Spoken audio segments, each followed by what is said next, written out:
All right, one thing I'm working on today is underneath this truck, I'm having an issue where, because I'm having to run the transmission cooler up in the very, very front, I'm kind of limited on the length of my transmission lines. So what I've done is, which I'm gonna try to adjust these later, but they're gonna ride somewhere close to the exhaust. That's the problem I'm having. So the ideal, I think ultimately what I want to try to do once I get my transmission cooler actually mounted, because I don't know what my length has to be, I'm going to try to maybe get me a tab of some sort and possibly pull it over from maybe here or something here. Maybe even adapt something off the starter, but I'm going to have to, maybe something from above it, try to pull that away from where it's hitting the exhaust. That's the one thing I'm going to have to look at once I get my transmission cooler mounted, which that should be in any day, but that's one thing I'm going to have to address here pretty soon. So, all right, continuing on.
Alright, let's take a look at the overflow install.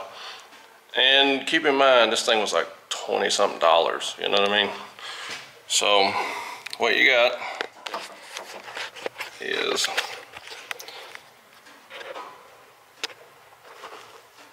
I'm sure those probably went on the bottom, but with me putting it on with the socket and the impact, or my small impact, I didn't want to scratch up the red, so I just put them on there. Just a clamp, just holds it on. I'm sure you can probably cut that off if you need to. And then the hose don't match colors, it's okay. And it's super loose, I'm gonna have to put a clamp on this side. This one don't necessarily need it, it's pretty tight, but it being coolant, I think I'm gonna go ahead and put a clamp on both sides. But that's it. And like I say, 20 bucks, I got an overflow.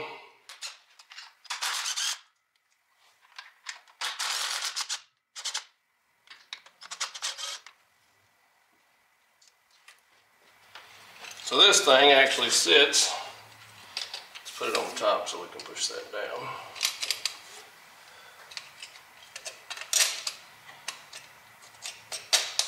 Like that.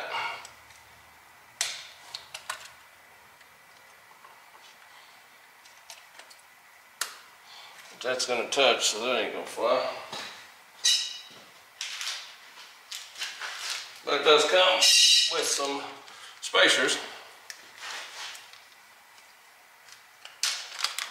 So maybe that's the key.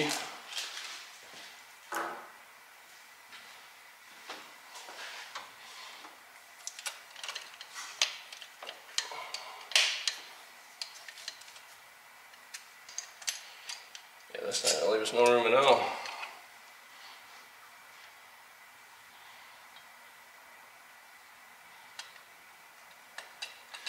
Either we're going to have to get longer studs or pull the carburetor and back those studs out. Which that would probably be the easiest, I think.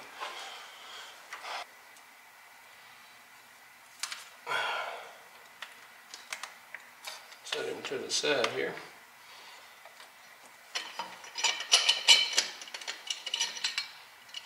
Pull our spacer out. So we're going to have to gain some right there. So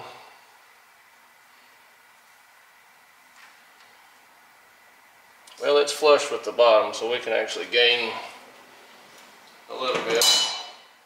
Put us a little piece of Teflon on it so we know where we started.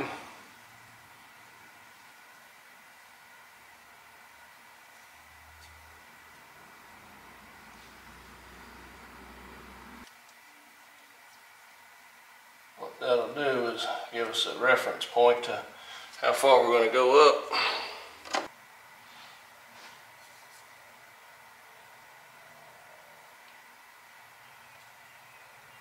Because to get where I need, I'd almost have to pull this thing completely out.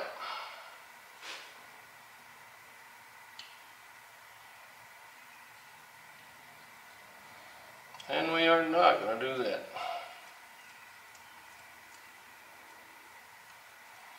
I wouldn't feel that comfortable much more than that right there, so if that don't do it, we're going to have to get different bolts is what's got to happen.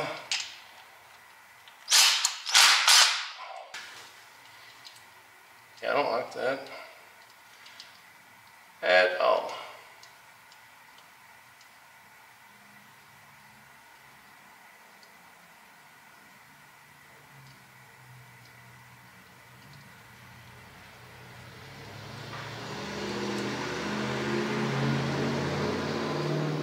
So one of two things, we can't run our spacer.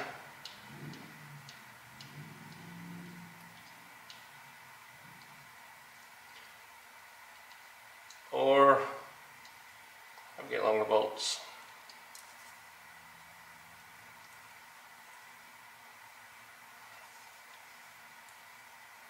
Yeah. All right, let me think on it a minute. That's where we're at, either longer bolts or drop our spacer. So the truck and I had the discussion that we don't have the extended bolts and we're going to keep what we got with the spacer. So took the old grinding wheel over here on the machine and I notched it out, so we are good to go. It's not hitting anything, so we're ready to move to the next part of this. We got to reassemble all the parts on it, but I did have to notch it out to keep off of the arm here. I had to notch it. Now I could have used the spacers if I had the longer bolts. Now if you don't have a spacer, the throttle body spacer, you're probably good. But if you got a throttle body spacer, when you do this, it comes with spacers to keep it up off of these pieces. You're probably going to have to notch this out or get longer studs. A bit of the wiring changed from the MSD. There's a couple of wires that pulled out and rearranged and rewired here. I got the shifter mounted. Got him in there, set the seats in it. Got the shift linkage hooked up underneath it. Tomorrow, might go ahead and fire it up and set it on the ground and back it in there and maybe see if it'll pull itself under its own weight, check the fluids, top everything off, make sure we don't have no leaks or none of that. Might go for a ride tomorrow on this Joule. Got the grill back on.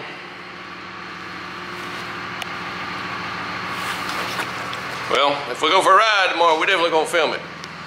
All right, so we'll find out. We'll see where it goes. Maybe we'll have some luck and we'll have a bunch of transmission fluid pouring out or something. Maybe.